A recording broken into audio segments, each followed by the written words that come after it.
시청자 여러분 안녕하십니까? BTV 대구 뉴스입니다. 첫 소식입니다.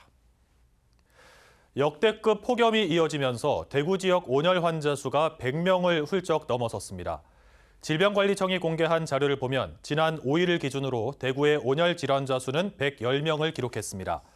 이는 지난해 발생한 전체 온열 질환자 67명에 비해 50명 가까이 많은 수치입니다.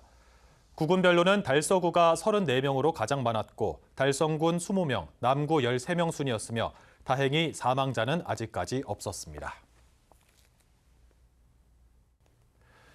전체 인구를 한 줄로 세웠을 때 정중앙에 있는 연령을 보고 중위 연령이라고 하는데요.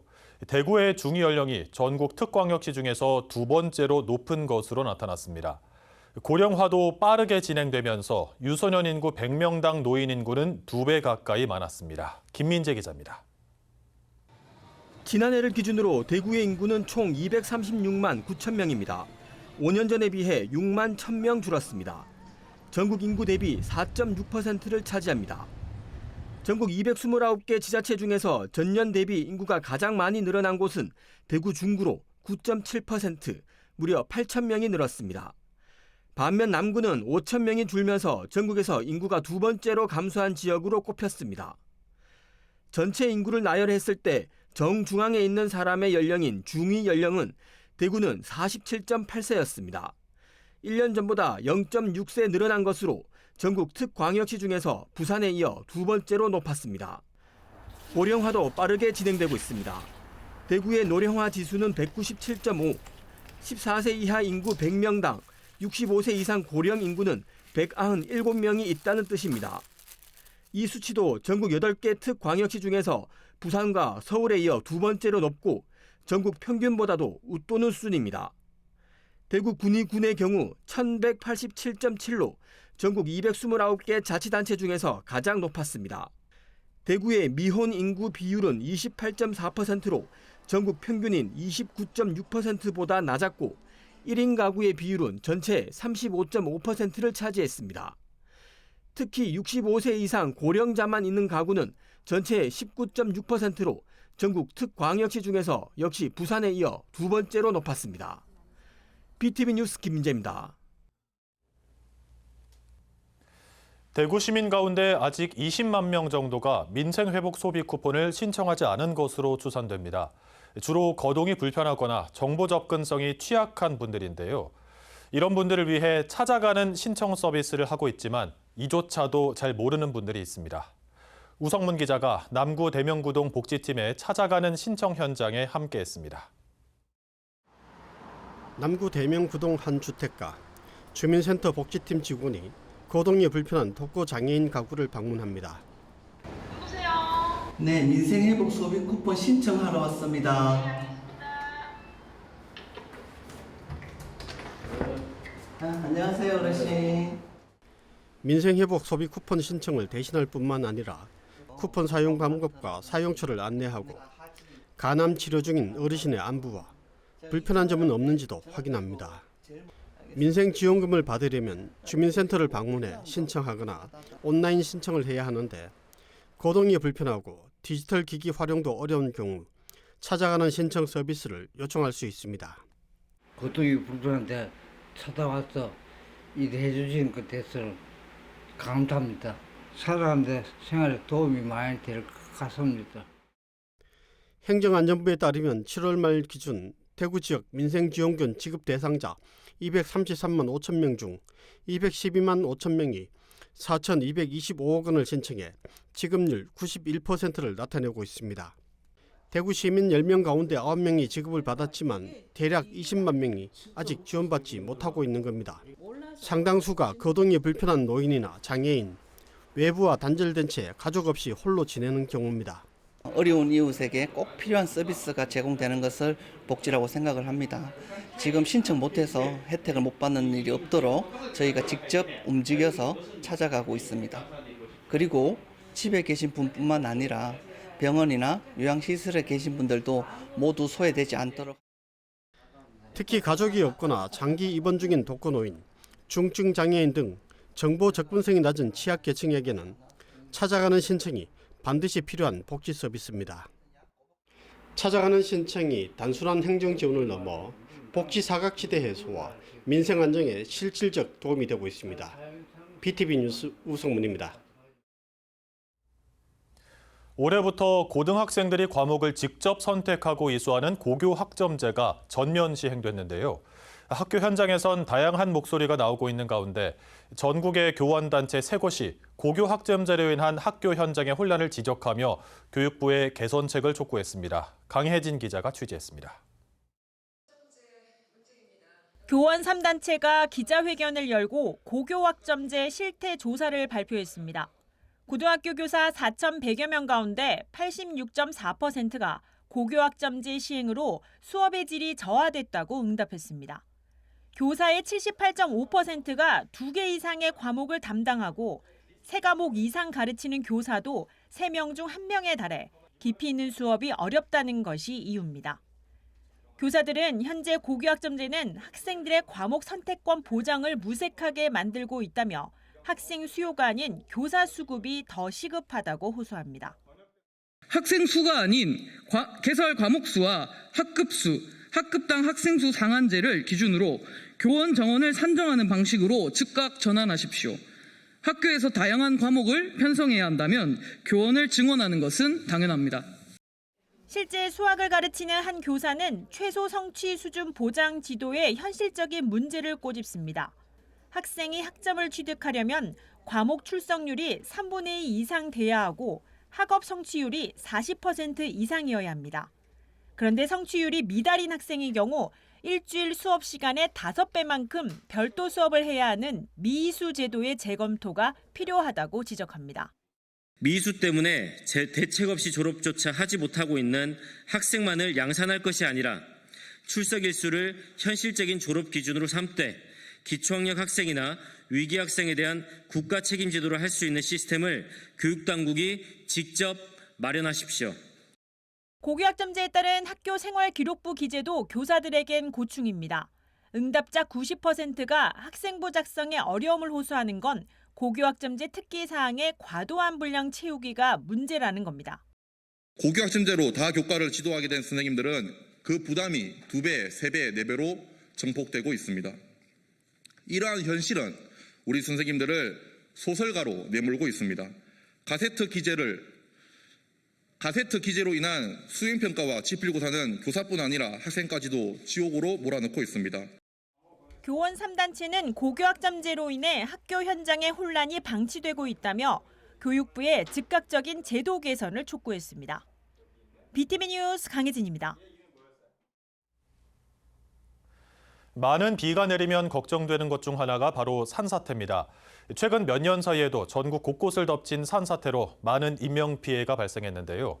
특히 산불 피해를 본 지역은 산사태 발생 위험이 높아지기 때문에 더 각별한 주의가 필요합니다. 서희동 기자입니다. 지난 2023년 여름 23명의 안타까운 목숨을 앗아간 경상북도의 산사태 피해. 기후변화로 인한 유례없는 극한오후는 전국의 산간 지역을 산사태 위험지로 만들고 있습니다. 특히 대형 산불 피해를 본 지역 주민들은 비가 올 때마다 토사가 흘러내리진 않을까 노심초사입니다. 지금 산불도 그렇지만 또 지금 산사태가 또 겁이 나요. 지금 바로 산 밑이라 갖고 그것도 더 겁이 나. 지금 언제 어떻게 될지 그것도 몰라. 실제로 산불이 났던 경남 산청에는 같은 해 강한 비가 내리며 산사태가 발생하기도 했습니다. 아무래도 폭우가 내리니까 아마 신경이 많이 쓰이지. 물난래가 나가서부터 끝나고 산태가 나가서부터 끝나고 그런 일은 많았지요. 국립산림과학원이 지난 2005년에 산불이 났던 전북 남원 지역의 피해지를 5년 뒤에 조사했더니 산사태 발생 비율이 일반 산림 지역보다 200배 높은 것으로 나타났습니다. 산불 피해지는 토양의 물리적 성질이 약해져서 빗물이 흙 속으로 잘 스며들지 못하고 지표면으로 빠르게 흐르며 흙을 쓸고 내려가기 때문입니다. 타버린 나무의 뿌리가 점차 썩어가면서 흙을 잡는 힘이 약해지는 것도 문제입니다. 또 풀이 자라나긴 했지만 여전히 많은 지표면에 비가 그대로 떨어지는 것 역시 위험도를 높입니다. 나뭇잎이 없어서 비가 내리게 되면 그 빗물이 나무의 우산 효과 없이 그대로 떨어지기 때문에 지표면의 침식이라든지 또 침식으로 인해서 빗물과 함께 이제 유출되는 토사 유출이라든지 그런 부분들은 다른 자연 산지에 비해서 조금 더 발생할 수는 있습니다. 2025년에 동시다발적으로 발생하며 경북과 경남, 울산을 휩쓴 대형 산불의 피해 면적은 인천광역시 전체 면적과 맞먹는 10만 4천 헥타르. 이 밖에도 전국 곳곳에서 발생한 소규모 산불과 이에 이어지는 강한 비로 산사태 발생 위험은 날로 커지고 있습니다. 헬로티비 뉴스 서희동입니다. 광복 80주년을 맞아 경북교육청이 사제가 동행하는 해외 독립운동 순례길에 나섰습니다. 중국 상하이에서 충칭까지 5,000km에 이르는 독립운동 유적지 순례에 나선 건데요. 교사와 학생 모두 독립운동가의 정신을 되새기는 뜻깊은 시간이 됐다고 합니다. 이정목 기자의 보도입니다.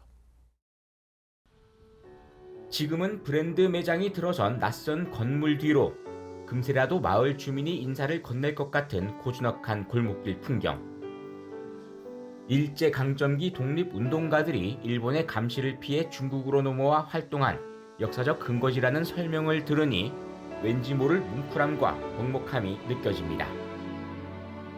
윤봉길 의사가 수통과 도시락 형태의 폭탄을 지니고 일본 수뇌부를 향해 거사를 치른 역사적 장소 훈코우 공원.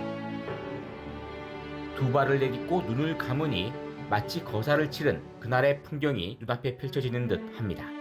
윤봉길 의사가 마지막으로 김구 선생님을 만나 폭탄 이야기를 나누고 유서를 썼던 곳이 이 자리라고 들었습니다.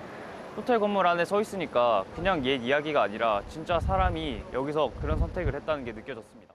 경북 지역 교사와 학생들이 광복 80주년을 맞아 중국 상해에서 충칭까지 5천여 킬로미터에 이르는 독립운동 유적지 순례에 나섰습니다.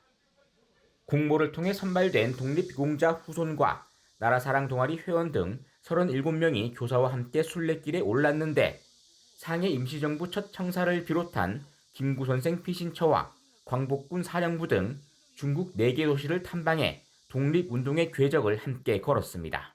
문서나 혹은 애체로만 보던 이러한 유적지나 여기 현장에서 직접 보고 그다음에 직접 교수님 앞에서 바로 이렇게 현장 강의 들으니까 조금 새로운 느낌도 들고 그리고 어떤 자료나 이런 것들을 짧기 때문에 간단하게 설명한 게 많은데 여기 오니까 여러 가지 학생들이 직접 와서 많이 배울 수 있는 게 많아서 참 많은 수업 시간에 부족했던 것들을 채울 수 있는 좋은 기회가 되었던 것 같습니다. 2019년 임청각에서 하얼빈까지 사업을 시작으로 대한민국 임시정부의 노정을 따라가는 순례 프로그램을 지속해서 이어온 경북교육청. 학생과 교사들에게 큰 호응을 얻자 경북만의 특화된 교육 행사로 이어갈 계획입니다. 나라사랑 교육은 교과서만으로는 되지 않습니다. 직접 현장을 걸으면서 우리 조상들의 순결을 느끼고 조상님들의 의지를 느끼는 것이 중요하다는 생각으로 경북교육청은 이달 중으로 성과 공유회를 열고 참가한 순례자들과 나흘간의 여정을 되돌아보며 독립운동길 순례 발전 방향을 공유할 예정입니다. HCN 뉴스 이정목입니다. 안동 문화예술의 전당에선 광복 80주년을 맞아 특별기획전이 열리고 있습니다. 일제에 저항했던 시인 이육사 선생의 육필원고와 친필엽서는 물론이고 선생의 작품과 정신을 재해석해 제작한 현대미술가의 작품도 볼 수 있습니다. 홍하영 기자의 보도입니다. 밥 공기처럼 보이는 작품. 가까이 들여다보면 이육사 선생의 시가 쓰여 있습니다. 강용면 작가의 작품으로 선생이 17번의 체포, 투옥, 구금을 당할 때마다 자식의 무사함을 기원하며 고봉밥을 지어 조왕신에게 올리던 어머니의 마음과 어머니께 감사함을 표현했을 이육사 선생을 생각하며 그릇에 시를 얹었습니다. 광복 80주년을 맞아 독립운동가이자 시인, 뛰어난 서화가이기도 했던 이육사 선생을 조명하는 특별기획전이 안동 문화예술의 전당에서 열리고 있습니다.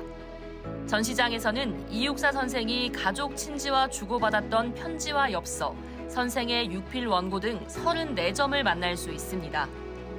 귓병이 나서 치료를 받았다거나 경주 불국사를 다녀왔다는 등 30대 청년 이육사의 일상이 담겨 있습니다. 민족의 어두운 상황을 표현한 시 편복, 시대의 격동과 긴박한 감정이 담긴 시 바다의 마음은 이육사 선생의 친필로 볼 수 있습니다. 지금 보시는 작품은 이육사 선생님이 친필 원고로 남긴 유일한 작품 중에 하나인 편복입니다. 편복은 박쥐를 뜻하고 있으며 어두운 동굴에서 서식하는 박쥐에 빗대어 우리 민족이 처한 상황을 표현한 작품입니다. 이 작품과 함께 바다의 마음과 2018년 국가 등록 문화유산으로 지정되었습니다. 바로 옆 전시실에서는 이육사 선생의 광야, 꽃, 화초 등을 자신만의 스타일로 재해석해 내놓은 작품을 감상할 수 있습니다. 지조와 절개를 상징하는 대나무가 떠오르는 이 작품은 김호석 작가의 육사의 뼈라는 작품입니다. 이서의 작품은 이육사 선생의 청포도를 자신의 필체로 담아낸 김양동 작가의 청포도입니다. 전시관엔 이 작품들을 포함해 현대미술가 3명의 작품 26점이 전시돼 있습니다. 이번 기획은 우리 지역이 지닌 역사적 인물과 문화예술 자원을 바탕으로 전시와 공연 제작을 통해 역사적 의미를 되새기고 계승하자는 취지에서 출발했습니다. 시민들에게 감동과 성찰의 기회를 제공하고 지역의 문화적 정체성과 가치를 함께 나누고자 합니다. 이육사 선생의 일상이 담긴 자료와 현대미술가의 관점으로 이육사 선생을 표현한 작품들은 오는 23일까지 안동 문화예술의 전당에서 볼 수 있습니다. 헬로티비 뉴스 홍아영입니다. 부산의 대표적 관광지 광안리 해수욕장에 7월 한 달간 163만 명이 다녀간 것으로 나타났습니다. 지난해 같은 기간보다 40만 명 가까이 늘어났는데요. 주말 드론쇼와 바다 영화관 등 밤에도 보고 즐길 거리가 늘어나면서 젊은 층의 호응을 이끌어내고 있습니다. 박재한 기자입니다. 광안대교를 배경으로 1000대의 드론이 날아올라 밤바다를 수놓습니다. 인기 캐릭터 카카오 프렌즈가 여름을 즐기는 모습이 연출됩니다. 드론이 그려낸 캐릭터들은 백사장으로 그대로 옮겨졌습니다. 수영구는 8월 말까지 캐릭터 포토존을 운영해 비서객에게 이색 볼거리를 제공합니다. 저희는 올해 해파리 유입 방지 그물망을 설치를 해서 안전한 광안리로 만드는 데 일단 주력을 했고요. 나머지 야간 행사들 그리고 특히 젊은 분들이 트렌디한 곳에서 좀 더 인생샷을 즐길 수 있는 여러 가지 행사들이 마련되어 있습니다. 그래서 조금 젊은 분들에게 특히 호응이 많은 것으로 그렇게 예측이 되고 있습니다. 광안리는 밤이 더 아름다운 해수욕장으로 불립니다. 해수욕장 개장 기간인 7월과 8월, 주말 밤 9시부터 밤 11시 반까지 해변로의 차량 진입이 금지되는 차 없는 거리가 운영되고 그 자리에 다양한 공연이 열려 피서객과 시민들의 인기를 얻고 있습니다. 밀락 수변공원에서는 바다 영화관을 처음으로 선보였습니다. 연말까지 매주 금요일과 토요일 저녁 한 차례씩 바다를 배경으로 300석의 극장이 열립니다. 네, 일단 날씨가 더운데 광안리 대교 보면서 바다 수영해서 너무 시원하고 다음에 드론쇼도 꼭 보고 싶고 그리고 여기 수변공원에서 회 사고 마시는 것도 너무 좋았고 그다음에 여기 주변에 마켓도 많아서 근처 둘러보면서 또 맛있는 음식도 먹고 해서 즐거웠습니다. 다양한 스포츠 대회도 열립니다. 오는 14일부터 17일까지 광안리 국제여자 비치발리볼 대회를 시작으로 9월에는 스케이트보드 페스타, 전국 스탠드업 패들보드가 연이어 개최됩니다. 7월 광안리 해수욕장 방문객은 163만 명이었습니다. 그런데 지금 이 추세로 계속하면 8월 말 기준으로 500만 명이 기록을 달성할 것으로 예상이 됩니다. 낮에는 아름다운 해변과 밤에는 다양한 문화행사가 어우러지며 여름철 광안리의 매력을 끌어올리고 있습니다. BTV 뉴스 박찬입니다.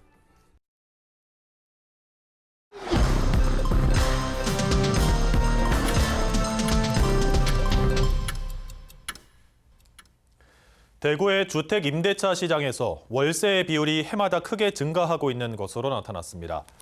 부동산 전문 회사인 빌사부가 지난달 말을 기준으로 대구 지역 임대차 통계를 분석한 결과 월세가 65% 비율을 차지하면서 전세 35%를 크게 웃돌았습니다. 지난 2018년에는 월세 비율이 43% 수준이었지만 2021년에는 50%를 넘었고 지난해에는 58%로 오르는 등 대구 지역 월세 비율은 해마다 증가하고 있습니다. 빌사부는 전세 사기 사건이 전국적으로 확산하면서 월세 선호 현상이 나타난 데다 정부가 전세 대출 규제 강화에 나선 원인 등이 복합적으로 작용했다고 분석했습니다. 대구의 한 아파트 놀이터에서 흡연을 제지하는 경비원에게 주먹을 휘두르는 등 폭행을 가한 60대 주민이 징역형의 집행유예를 선고받았습니다. 대구지법 형사 2단독은 폭행 혐의로 기소된 66살 A씨에게 징역 4개월의 집행유예 1년을 선고했습니다. A씨는 지난해 9월 중구의 한 아파트 놀이터 앞에서 담배를 피우던 도중 20대 경비원이 제지를 하자 가슴을 밀치고 주먹을 휘두른 혐의로 재판에 넘겨졌습니다. 재판부는 A씨의 죄질이 나쁘고 피해자로부터 용서를 받지 못했을 뿐만 아니라 동종범행으로 처벌받은 전력이 있다며 양형 이유를 밝혔습니다. 대구 100대 기업의 지난해 매출과 수익이 모두 전년보다 감소한 것으로 나타났습니다. 대구상공회의소가 최근 2024년 개별 매출 기준으로 대구 100대 기업을 조사 분석한 결과 100대 기업 전체 매출액은 38조 7,872억 원, 고용 인원은 4만 69명으로 집계됐습니다. 기업당 평균 매출은 3,879억 원, 고용 인원은 400명입니다. 전년과 비교하면 총 매출액은 4.9% 줄었고 영업이익은 33%, 당기 순이익은 35.6% 감소했습니다. 대구 100대 기업의 업종은 제조업 54개, 도소매업 18개, 건설업 13개, 부동산업 10개사이며 전년과 비교해 도소매업 3개사, 제조업이 1개사 줄어든 반면 부동산업 4개사가 늘었습니다. 최근 K컬처 열풍이 거세지면서 국보급 문화유산을 전시 중인 대구 간송미술관 상설 전시에 대한 관심이 높아지고 있습니다. 대구 간송미술관에 따르면 여름방학 기간인 지난 7월 마지막 주 일평균 1,500명 이상의 관람객이 미술관을 방문한 것으로 나타났습니다. 특히 이 가운데 48.7%가 대구 이외 지역 방문객이며 서울 수도권에서 방문한 방문객이 15.5%로 집계됐습니다. 대구 간송미술관 상설전시관에서는 국보인 청자상감 운학매병과 백자청화 철체동체 초축 난궁 문병을 비롯해 신윤복, 김홍도 등 교과서에서 접할 수 있었던 작품들을 대거 선보이고 있습니다. BTV 뉴스는 뉴스 홈페이지에서도 바로 시청하실 수 있습니다. 시청자 여러분의 많은 관심 바랍니다. 이상으로 뉴스를 마칩니다. 함께해 주신 여러분 감사합니다.